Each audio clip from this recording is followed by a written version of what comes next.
thanks for joining us for a brief video abstract of an article published in the Journal of Nursing Care Quality. My name is Shelby Garner. I'm an assistant professor at the Baylor University Louise Harrington School of Nursing. And I'm Ramona Travers. I am the coordinator at the Medical Center of Plano Heart Failure Disease Management Clinic.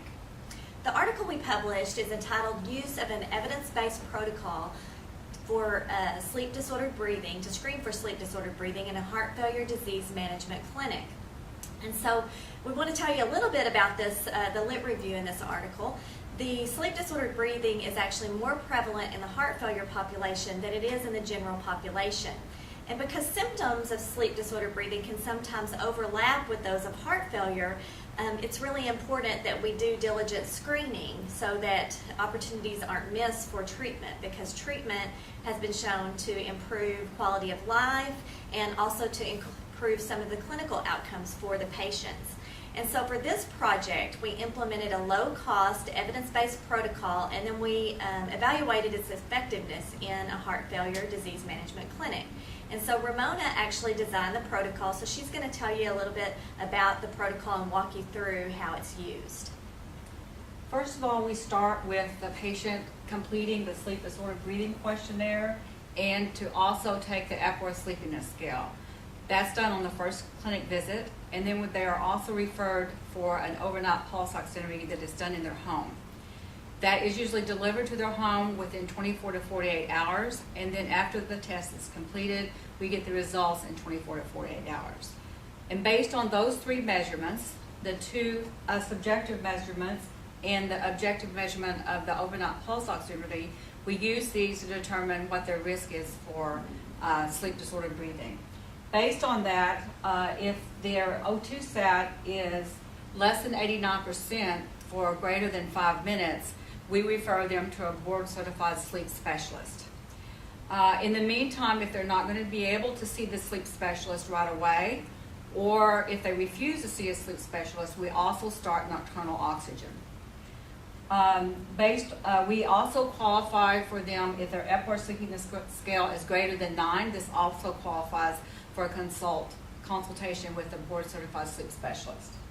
Then after they go to see the specialist, then they are sent for their sleep study, and based on that, then the physician will decide if they need to continue the nocturnal oxygen with their PAP if they qualify, or if they will just have PAP alone. Then, if the patient agrees to wear PAP and they're compliant with it, then we perform an Epworth Sleepiness Scale yearly after that. If they refuse PAP, then we go ahead and continue with the nocturnal oxygen, and we do an overnight pulse oximetry to check for their oxygen desaturations. And we do that after 3 months of any change of oxygen liter flow or the initiation of the oxygen. And then also we do, once they're on a stable liter flow, we do that yearly. Meantime, if a patient ever starts complaining of new symptoms that didn't initially qualify, we would do a repeat nocturnal oxygen test.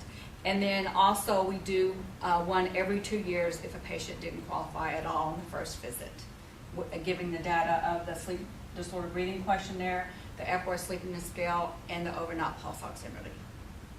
Thank you, Ramona. And so for this study, our sample size was 64, and the proportion of patients who screened positive who were also diagnosed with sleep disordered breathing was 87.5% compared to 42% when using the ESS alone. And so it was actually a statistical significant difference, and almost double or more than double that were found when using this protocol. And so the protocol can actually be found in detail through the link through the article on the website.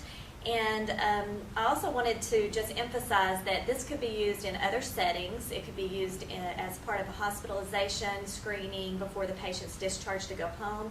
It could be used in home health care clinics or in other standalone clinics. So thank you for reading our article.